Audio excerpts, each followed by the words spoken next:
Welcome to my live teaching learning session of BSOG 173. Today's topic is feminist perspective on development, and I will cover in today's session Unit 9 and Unit 10. In Unit 10, the topic is capitalism, socialism, and mixed economy. So let us start from the first topic, Unit 9, feminist perspective. In feminist perspective, you know that economic development is a very broader concept. In this concept, we talk about so many dimensions of development. Economic development is not a very simple or very easy concept. Economic development is a very broader, very wider, and multi-dimensional concept. In this, so many factors affect this economic growth and economic development, like environmental perspective, feminist perspective, different approaches of development, economic perspective, social perspective, natural perspective. All these perspectives effects on development. We have discussed about environmental perspective, economic perspective, social perspective, and human development perspective, and other capability approach and the different theories of development in previous sessions. So today's session, we will discuss about feminist perspective and what are the different types of economic system existing world or in different countries. Now, feminist perspective focuses on the significance of gender in understanding and explaining inequalities that exist in between of man and woman in the household, in the paid labor force, and in the realm of politics, law, and culture. Feminist psychology attempts to bring to light women's personal problems. For example, violence against women, poverty of women, invisibility of women's role in reproduction. So feminist perspective talk about gender inequality which exists in each and every country because there is a wide discrimination between the rights of male and female. Feminist theories. There are different feminist theories who studied about what is the main causes of inequality of discrimination in between of male and female. Liberal feminist theory believes that society holds false belief that women are less capable.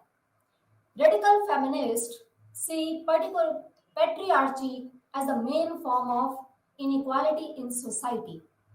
In patriarchic system, male dominant society always underestimate the role of women in society. Marxist feminists see patriarchy as a result of class inequality. And black feminists believe they get less opportunities than white women and men. Male domination society in which men often control key decisions making and sometimes use force to maintain control. Around 570,000 cases are reported each year in the UK. Domestic labor. Within the family, most unpaid work is done by women. Marxist feminists argue that this is invaluable to capitalism as she produces and rears future workers without any cost. Emotional labor. Radical feminists claim that wives provide emotional support for partners. And economic dependency, women are dependent on their husband. In most cases, the wife will give up work to care for children. Now, next is in today's session, the main topic of this feminist perspective, which we will cover in today's session. These topics are introduction of this topic and the 1970s rise in the women in development and women and development approach. In 1980s, gender based development approach and its Moser model, new liberalism and post-colonial feminist theories, ecofeminism, a feminism, a critique of development, economic feminist absence of care in the idea of development, measuring how women's place is important in the development of the country, and what is the meaning of human development index, gender related human development index, gender empowerment measure, and what are the different approaches to integrate women in development, like welfare approach, equity approach, anti-poverty approach, efficiency approach, empowerment approach, and in last, we can conclude how feminist theory contribute in the development of the country. So, all these topics we will discuss in today's session. Let us start from introduction. In this unit 9, which is covered in block 2, in this unit, we will discuss the feminist perspective of development. World Development Report 2012 defines gender equality as a core objective of development. Because without making equality in between of gender or male and female, we can't go on the higher path of development. So it states that just as development means less income, poverty, or better access to justice, it should also mean fewer gaps in well-being between males and females. Women are thus integral to sustainable development, and gender equality is also the main goal of sustainable development. Yet the reality remains different. Goal is to make equality in between of male and female, but in reality there is a wide difference between the role of male and female. Globally, even though the progress of women in theorizing development in the fields of education, health, rights, and employment has improved, the rate of this progress has not been spread equally. The changes have not affected all the women alike. Women in the underdeveloped countries or in a less developed countries remain on the lower end of the development spectrum as compared to their counterparts in the first world countries. It means globally there are different theories which is developed for the progress of women role in whole society and whole world, but the progress has not been spread equally. There is a wide difference between the role of woman and man in different aspects of the society. In 1970s, the role of women in development and women and development approaches. The intersection of gender and development was first addressed by a Danish feminist Esther Borsrup in her book Women's Role in Economic Development in 1970, based on her empirical research in Africa. She critiqued post 1945 Western development model as being exclusionary towards women. In the development model observed by her, women were included only as passive beneficiaries, not active beneficiaries.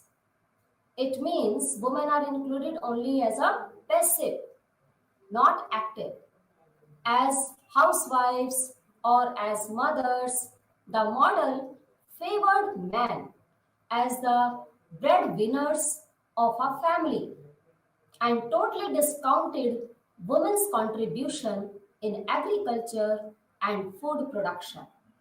Such observations made by Borsrup and her contemporaries were recognized by the United Nations. That really women are giving more contribution in agriculture and food production, then why their role is not considered, why they are not equally treated as men. So her approach mainly focused that women included in economic development only as a passive beneficiaries, not active beneficiaries. Next is the 1980s GAD approach and Moser's model. The 1980s were marked by the rise of third world waves of feminism. Women in the Latin American and other developing nations still did not enjoy full citizenship and were not considered as significant socio-economic subject. There still existed a wide gap between the salaried labor of men and unrecognized productive and reproductive labor of women. The recognition of this gap led to emergence of another approach to perceive women in development called the gender and development. This is the GAD approach, gender and development. This was influenced by socialist feminist thought. So this model mainly focus that women and men, there is a wide difference in the worker. If male worker are working in a factory or in industry, they are getting higher salaries. But on the other hand, if women are doing or engaged in these activities, they are not recognized and their work is also not recognized and they get very less paid jobs and less paid salaries. So there is a wide gap still exists between the salaried labor of men and unrecognized productive and reproductive labor of women according to this GAD approach, which was given by Moser's model in 1980. Now next is new liberalism and post-colonial feminism. Under new liberalism, women finally became visible as subject in development, but recognition with social policies still evaded them. In the labor market, women suffered unequal treatment, unequal conditions, and wage discrimination.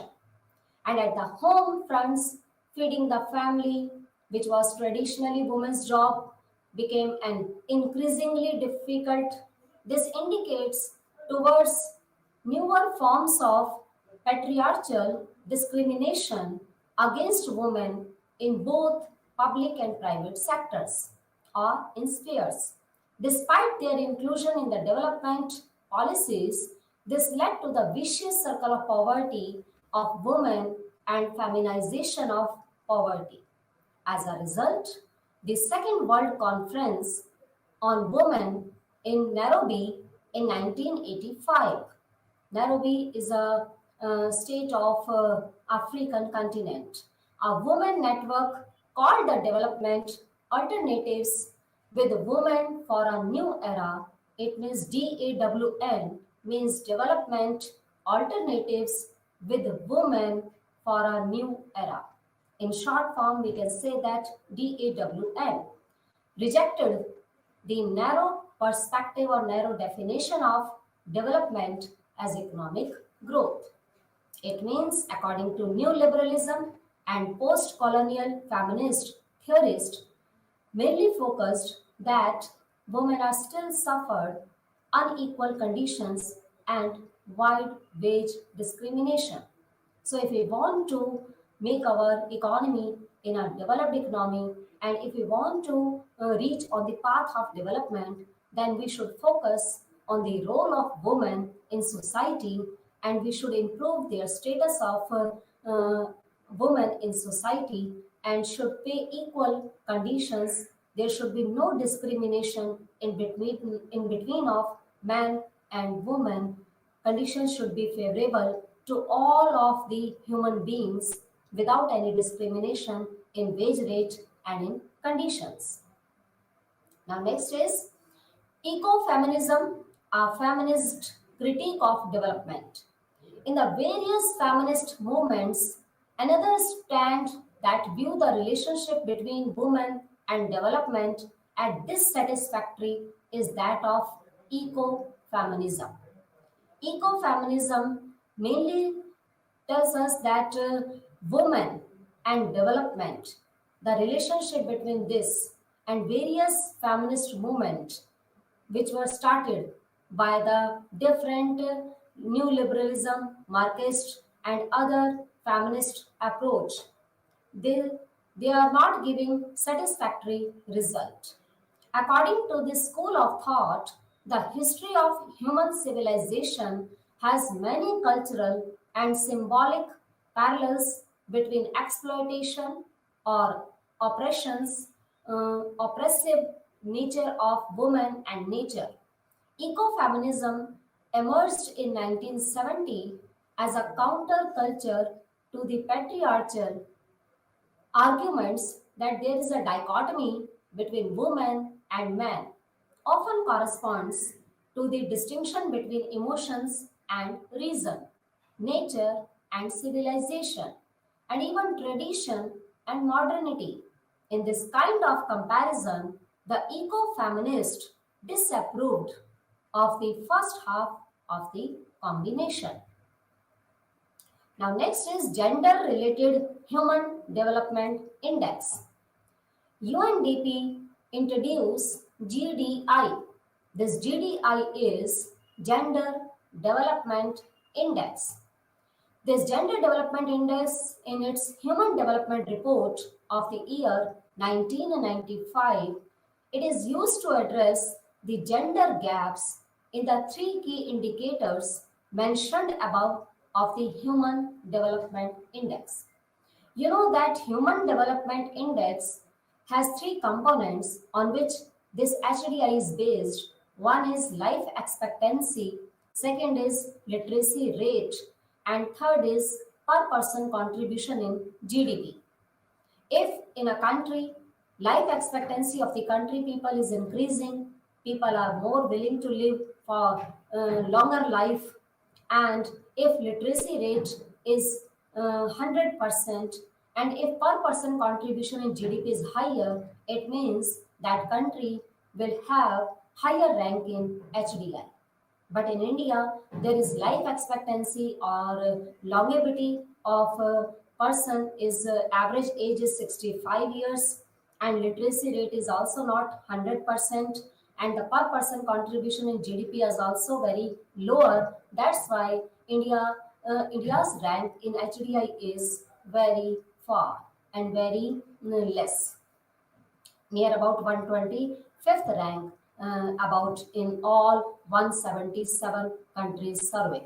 So the difference between women and men in relation to the different dimensions of human poverty are also measured. This gender related index mainly measure the difference between male and female. In using these measures of UNDP, United Nation Development Programs, attempts to adjust the Human Development Index for gender inequality. The GDI, Gender Development Index, is on a scale of 0 and 1. It lies in between of 0 and 1. It means if there is a wide gap in between of male and female in a country, the rank in GDI will be 0. There is no inequality, that is 0. If there is a higher inequality, that rank will be 1. So the rank here 0 with 0 being the lowest GDP while 1 being the highest. The country with the highest GDI is Sweden, which has a global and gender development index of 0.997. The next country are Norway and the United States that have a GDI is 0.99. Other countries that have exhibited high GDPs include Australia, Switzerland, Germany, Denmark, Singapore, and Netherlands. Sweden is the world gender equality role model. So, because in Sweden there is a huge and there is a very largest rank in GDI, Gender Development Index. So currently 12 out of 24 government ministry are women. So Sweden is in the whole world have greater gender equality because its index is showing that its contribution in GDI is 0.997, which is very close to 1. So that gender equality mainly exists in which country? Higher GDI is in Sweden. Next is gender empowerment measure. Gender empowerment measure, unlike GDI, which is an indicator of gender inequality in the key indicators of Human Development Index, GEM means gender empowerment measures gender inequality. It measures gender inequality in the key areas of economic and political decision making and participation. This too was developed by UNDP. Gender equality ratio and gender empowerment measures both are developed by UNDP, United Nations Development Program, alongside in GDI, which was also developed by UNDP in 1995. Gender empowerment measure range is also from 0 in between of 0 and 1. 0 means lowest and 1 is highest. Norway fares highest in the global gender empowerment measure ranking, followed by Sweden and Denmark respectively. So Norway fares highest in global GEM and Sweden has highest GDI rank in whole world. Next is approaches to integrate women role in development.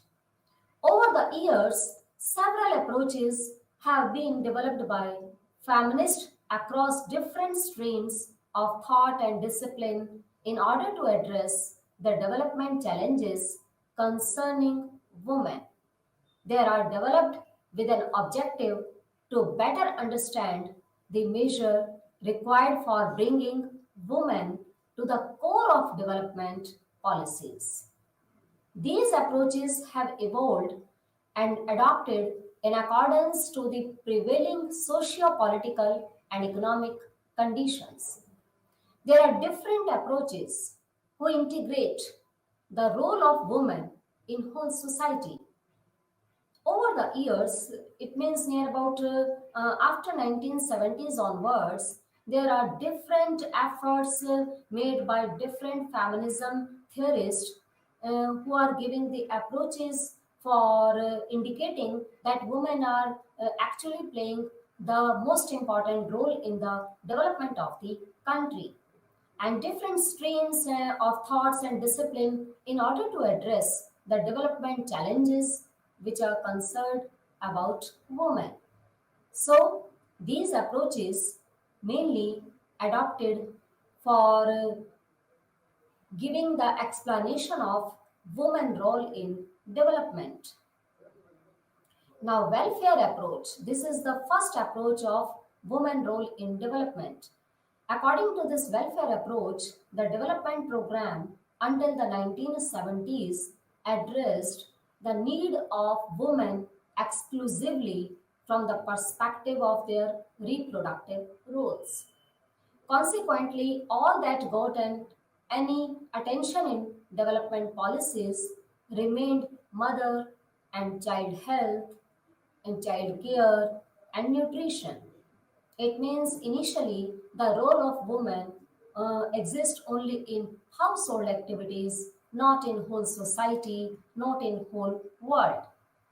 Later, with the growing acceptance of the link between population growth and poverty, family planning or population control also started figuring prominently in such policies.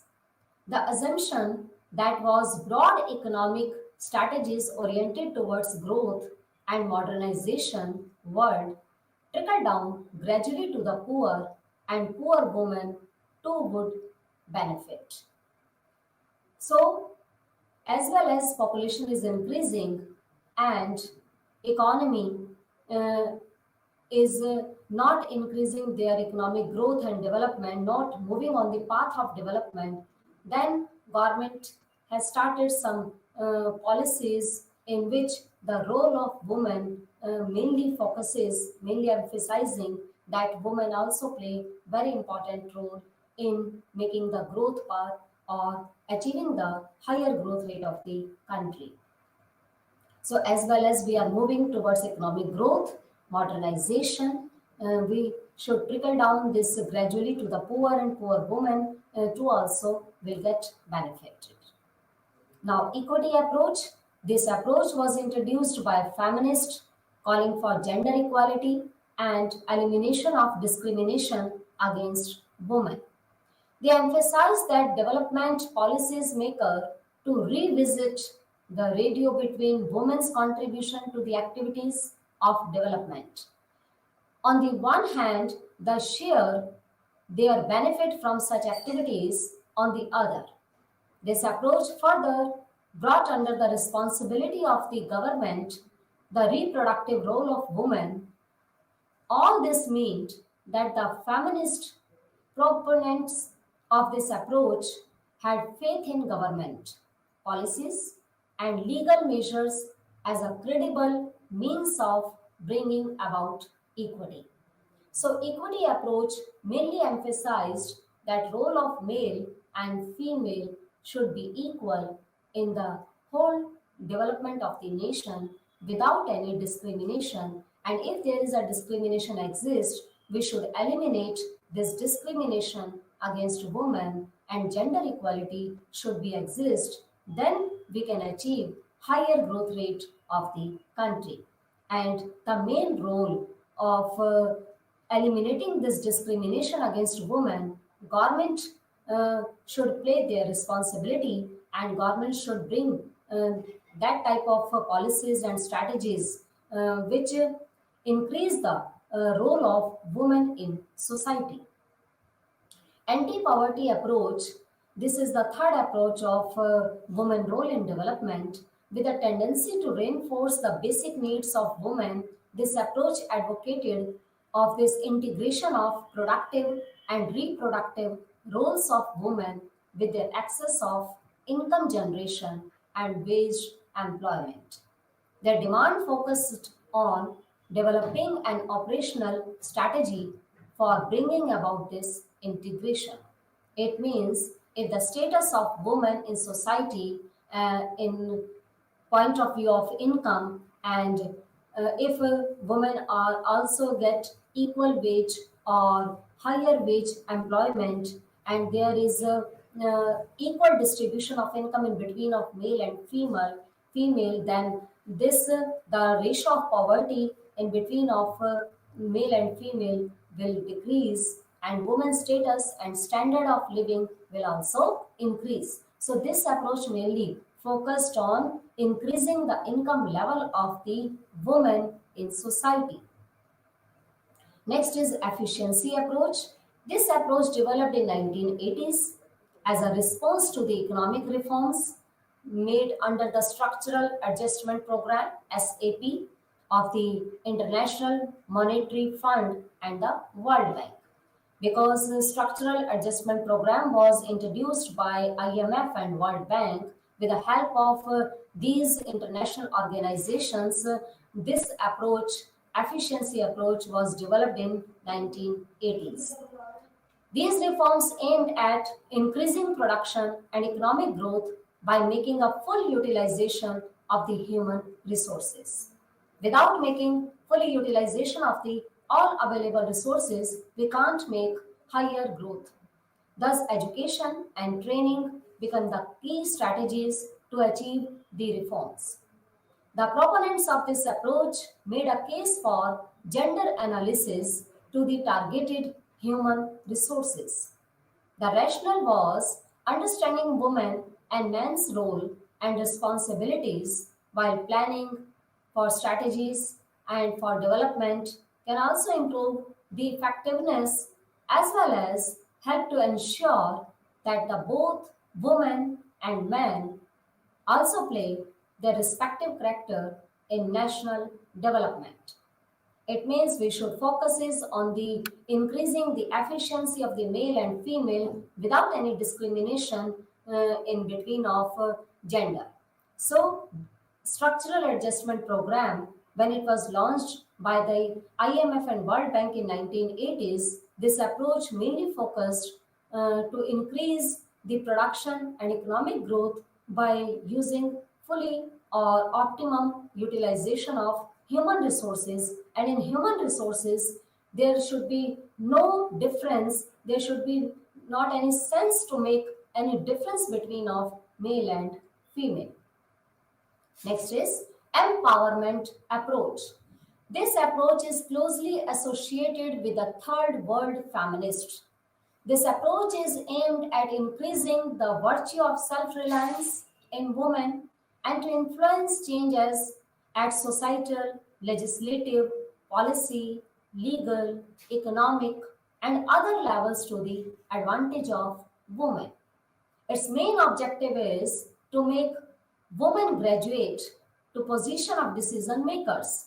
The basic strategy therefore remains awareness generation and building organizational skills and self-esteem in women. Women can be make empowerment herself by increasing the efficiency and by getting higher education. So its main aim is to increase the self-reliance in women. Either in legislative, there should be change in policies, legal, economic, and other levels to the policies or strategies so that women can get benefit from these policies and women should be empowered in whole society. Now we can conclude from the above discussion in this unit, feminist perspective on development, women really play very important role in economic growth and development. Women have always been visible or invisible contribution in the socio-economic as well as political development of the whole society. Still, development policies, legislation, strategies have always ignored women as direct beneficiaries. The fact that has invented feminist attention and critique from across various spectrums of the movement, the feminists, on the other hand, have suggested various alternative models of development in order to bring women to the heart of development policies. This is the conclusion of this feminist perspective on development, which was in Unit 9, and this topic of the Unit 9 and Block 2. Now, Unit 10, which we also cover in today's session. Unit 10 is capitalism, socialism, and mixed economy. What is the meaning of this capitalism, socialism, and mixed economy, and how whole world is divided in these three system and economic system, different economic system was taken by different countries, and what are the main features of these economic system, and what was the reason behind this, that why any country choose this capitalism system and some other countries choose this socialism system. and Indian economy select this mixed economic system, and what is the nature and meaning of social development, the prevailing notions of social development, and how whole world is divided into three approaches and three worlds of development. What are the approaches to social development and socialist path and mixed economy and sectoral development and community development and cooperative movement and target group planning. Whole topics are covered in capitalism, socialism, and mixed economy, which is in Unit 10, Block 3. Now, let us start from this first topic, the three world of development. In three world of development, whole world is classified into three categories. The first world countries, in which consist of North America, Western and Southern Europe. The countries were seen to be following mainly as capitalist model of development. The second world had consisted of Soviet Union and the East European countries such as Poland, Germany, East Germany, Hungary, etc. Many socio-political changes have occurred in these countries now and they do not remain a communist bloc anymore. They are associated with the socialistic model of development. And the third world countries was, and to certain extent still is generally used to refer as least developed countries or less developed countries or developing countries, societies of Asia, Africa, and Latin America. So whole world is classified into three categories. In first category, they followed a capitalism system, and in second category, nation mainly adopted this socialism system, and third, which is least developed countries or less developing countries, or still at present is known as developing countries, mainly emphasizing the role of mixed economic system. Most of these countries emerged out of colonial rule to attain political independence only in the middle of the 20th century. The majority of the third world countries are characterized by low per capita income, high rate of illiteracy, and infant mortality rate. In least developed countries, which are mainly under control of European countries or colonial rule, they want to attain political independence only in the middle of 20th century.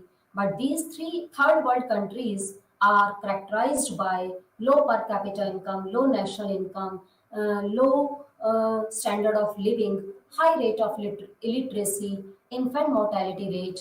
These were generally agriculture based economies, like in India, where people had short life expectancies, like 65-year age, but at the time of independence, it was only 35-year average age.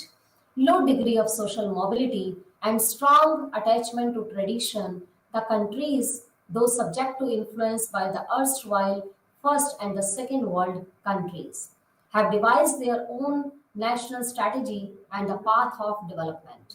The first and second world models of development had led primary emphasis on economic growth. Now, capitalist model of development of the first world countries. The main features of this capitalist model of development are: number one is provision for private ownership and private property. There is a provision that private owners can hold all the factors of production in their own hands. It means there is a provision for private ownership of property and the means of production, that is land, labor, capital, entrepreneur. All the factors of productions are owned by private entrepreneurs in capitalism system. Second is promotion of economic activities through private enterprises. In capitalist economic structure, mainly private enterprises manage and promote whole economic activities. Third is C is minimum possible state regulations and control on private enterprises. It means government does not interfere in any economic activities. All the economic activities run smoothly with the help of laissez-faire policy, which is free from the restriction of government. Thus, the capitalist model is characterized by a free market economy regulated by competition. And the main motive of this system is to earn maximum profit. Next is the socialist model of development of the second world countries adopted by the second world countries. It was seen to be opposite of dichotomous to the capitalist path of development. It is just opposite of the capitalism system. The former's, contrary to the later, is characterized by state ownership of property and means of production. In socialist pattern of the society, whole factors of production and ownership was made by state or government. All the enterprises run in public sector, not in private sector.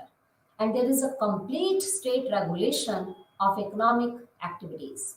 Thus, the socialist model refers to the regulated economy in which all the factors of productions are owned by government or by state. The main allegation against the capitalist model is that since it permits minimum state regulation, its economic system becomes exploitative in the sense that the working class people do not get their due share. The capitalists enjoy a major share of the nation's resources. Hence, it contributes in inequalities so that a few are very rich and the majority is called poor person. So, capitalism system generally increase the wide gap in between of rich and poor, but socialism model of the economy eliminate this discrimination of poor and rich person because all the resources are owned by government and the main motive of the government is to do social welfare. That's why second world countries adopted this socialist model. Development of the third world.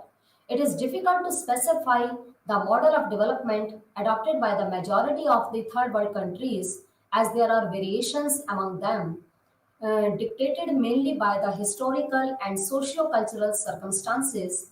What they seem to share in common is that they are economically and technologically underdeveloped in comparison to capitalist and socialist pattern of the society and to the countries of the developed. It means the third world countries are generally called least developed countries or underdeveloped countries or developing countries who have less per capita income, less national income, low standard of living, predominance on agriculture sector, and traditionally or economically or technologically they are still underdeveloped in comparison of the developed countries. Social planning is a key element in their development process. Their plans of development incorporate not only economic concerns, especially removal of poverty, but also concerns regarding nation building, national culture, and social transformation. They have been seeking technological and economic aid from the developed countries. The third world countries, like developing countries, also get benefited from developed countries. They are taking technological advancement and they are taking so many things from the developed countries for improving their living standard and improving their growth. So the developed countries have given them economic assistance, but they have also been increasingly attempting to extend their political India influence in the developing country. It has been noted that the global military defense strategy is the major consideration of the developed countries. It in extending their economic and political influence to the developing countries. Indian experience of development after independence, you know that after independence, Indian economy was very backward and underdeveloped country in all dimensions of socio-economic life such as health, education, population, control, industry, transport, irrigation, communication, and agriculture. It is neither possible to present here a list of all the development schemes, nor they are expected to know about all of them. Now we can conclude from this topic, today's session, that this Unit 10 has explained that development is a much broader concept than economic growth. It includes all dimensions like social, political, moral, educational, physical, mental development of people. We discussed all the prevailing ideas about social development. Then we reviewed the 5 approaches to social development. In the end, we can describe that mixed path of development is a combination of capitalism and socialism followed by India today. So we have covered Unit 9 and Unit 10 in today's session, and next we will do in next session. Thank you.